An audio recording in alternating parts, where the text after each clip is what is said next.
So I'm going to try to take a crack at figuring out that key 4th and 5 last night that everyone's talking about.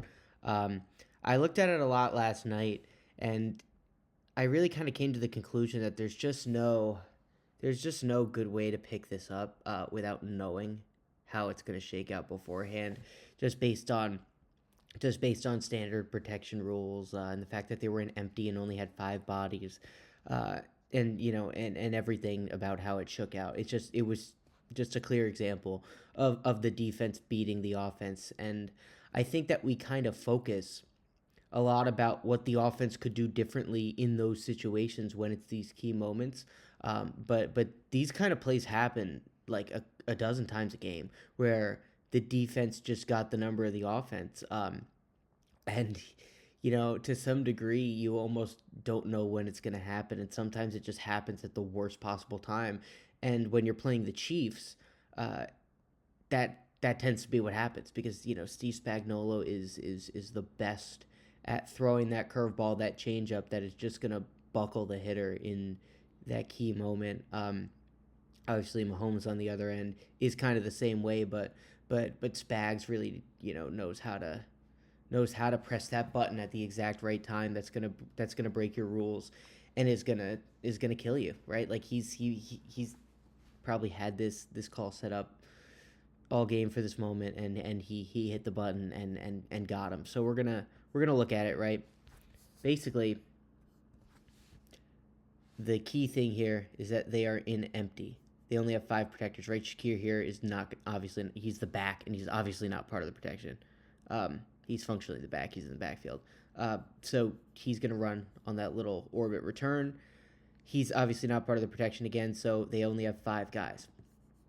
Now the defense is presenting 6 threats in the box, right? And so we're going to actually go back a little bit here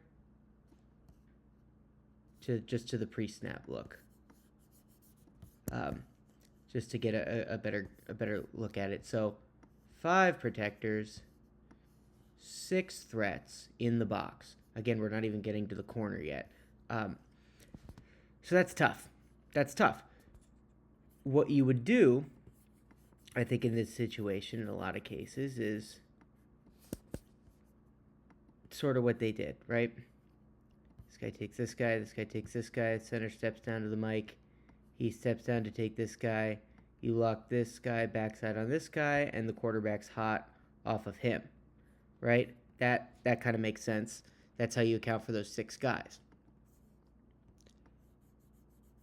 The problem is that they set the corner, right? So this will all start with the known rushers. These guys, the down linemen, 1, 2, 3 here, 4, those are the known rushers. Those are the guys that you start with in the order of operations, sort of like the PEMDAS of pass protection. You start with the known rushers. Got to account for them, right? Okay, so they're going to have this guy, this guy, this guy's going to step down to take him, and again, that's how it's going to shake out with the known rushers. That leaves these 2 non-knowns, these mugged linebackers. So we're going to erase that all, just for a clearer picture. Normally, the center is going to account for the mic, whoever they point as the mic. So he'll step down to take him. And that leaves this guy, who the quarterback is hot off of. They can't account for this guy at all, pretty much, unless they know he's going to come and have a specific plan for the corner coming. And in empty, without a back, you need to use these linemen as wisely as possible, just because you only have minimal protectors. If you had the back, you could designate the back on this guy and then leave the quarterback hot off of that 7th element. But they didn't have the back in the protection. So that's what really, really makes it hard. And as you can see as we fast forward, they drop a known rusher to the bottom, that end. They drop the known rusher and send the least known rusher, who would be the corner, who is obviously last in that order of operations. He's a DB type there, last in the order of operations. You're just not going to block him in this situation. So how could you have conceivably configured it to be a little bit more ideal? Well, what would have totally worked, and you only would have done this if you knew the play ahead of time, is that you could have full slid the other way. So you could have said, you step out to him, you step out to him, you step out to him, you slide all the way down to him. This doesn't even work because, like, you would have to pinch inside to this guy, and then this guy's free. You're not gonna slide to the corner. Again, this is why the corner fucks everything up so bad, because you're not gonna slide to the corner. So, like, I just, like, I don't really know what to do. Like, you could, I guess you could push the point, because this is the mic point. This is who the center is going to account for. You could push the point to him, have the center step down to this guy, have him step down to this guy, have him step down here, so that it just creates, a congested space, which would force him wide, which would give Allen time to dump this off. But the problem here is that you have to have this guy take this guy take this guy, and then he would be hot right off of this guy, and maybe that would be better, but you still have the corner unblocked, and if they bring him and this guy, you have the same result. So again, you don't know the result of the play ahead of time. So what they did kind of makes the most sense for what it presented as, and they just got the right look defensively, and they blew everything up. They dropped a known, and they sent the least known. Like, that's so hard to pick up in empty like this. And so from Allen's perspective, I think that the popular alternative is that he could have flipped this orbit return hot to Shakir. And I do think that is the designed hot. I think that when the quarterback is hot, again, I'm pretty sure he's hot off of this guy. When the quarterback is hot, not the corner. When the quarterback is hot, he could flip that down. That's the way it's supposed to work on paper, I think, with this play, with this concept. But, like, look at the kind of the reality. Like, right here at the top of his drop, when he's supposed to throw hot, he's just not out in the route yet. Maybe he's late in getting out into the route. Maybe he's supposed to be, like, right here right now, and he can dump it off, but I don't know. I don't really know with that. We're gonna kind of shrink this so that Shakir is back in the frame a little bit more. As we kind of missed, he's running that orbit return there. So, like, I guess in theory, if he were out here where maybe he's supposed to be, I don't know. Maybe he's just a little late on that return. If he's out there where he's supposed to be, maybe you could get it. But that's hard. That's brutal. I mean, you have two free runners. You're never supposed to have two free runners. You're supposed to have one free runner that the quarterback is hot for, and he's supposed to be coming from a not not dangerous, of a spot as you can possibly configure. So I don't know. That's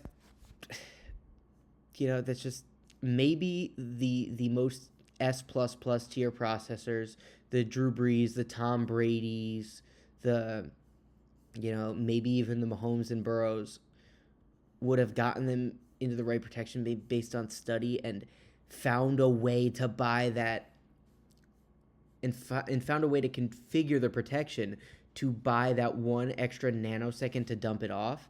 But I mean, that's splitting hairs. That's ridiculous. That's this game doesn't, it just doesn't, it doesn't work that way where you're going to be right on these all the time, right? Like, we've seen plenty of times when Mahomes has got on pressures, and we've seen Spags get Burrow. So, he gets everybody. He would get Tom Brady on some of this stuff. And again, maybe he would have seen something in film study that, because Spags does love when you have this X receiver in a nasty split like this close to the line. He loves to blitz the corner from that reduced alignment. Loves it. So maybe, but like, again, that's, you would have to go out of the order of operations, and accounting for the corner makes more sense if you leave the back in. So maybe from a scheme perspective, maybe from a play calling perspective from the Bills, you don't want to get into a play where you're going to free all 5 eligibles, right? Maybe you want to leave the back in. And if you were to have the back in, let's say Shakir is a running back and he's right here or something.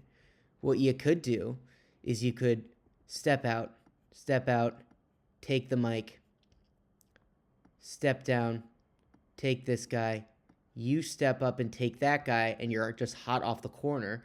But then you wouldn't really have the hot to dump down to, but you would at least have the potential to find an answer down the field, maybe dump off that shallow, but at the same time, like, you see the safety drive down right down on the shallow. It's a great coverage configuration, and the only thing that kind of gets open is Kincaid on the over, which is the alert, and you would have to be able to actually pick up everything. You probably couldn't get to that if you're hot. So it's I'm talking myself in knots here, right? Like, I can't really come up with a good answer that doesn't involve just looking at how the play shook out and saying, all right, well, here's how it actually could have been blocked.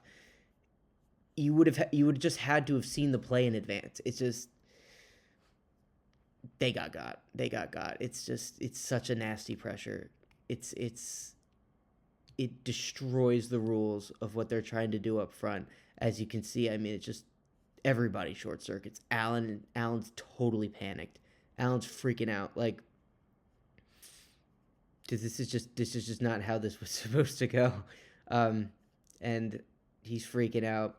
You could see the left guard tries to be a hero and just incredible awareness and improvisation to go back and pick that up, but he can't get there. That's impossible, obviously. And then you have the D end here in a contain rush.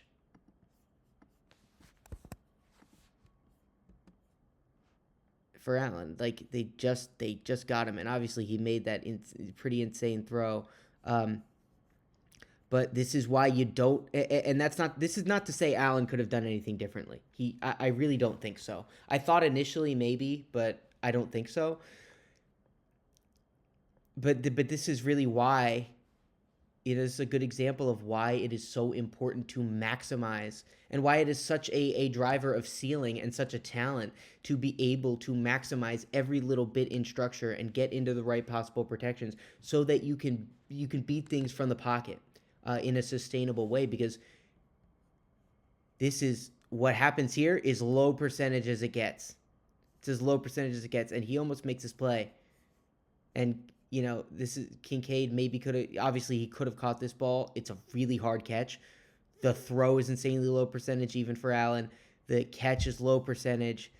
I think we put the cart before the horse a little bit with the extending the play. And this has nothing to do with Allen, who just got beat. The line got beat. Joe Brady got beat. Everybody got beat here, right? This is not on Allen. Allen is great at setting protections and getting into the right stuff. Maybe he doesn't have the pure anticipation and sharpness with the timing of Mahomes on the other end, or Joe Burrow, or Breeze and Brady and those greats of the greats at this. But like, he couldn't have done anything here.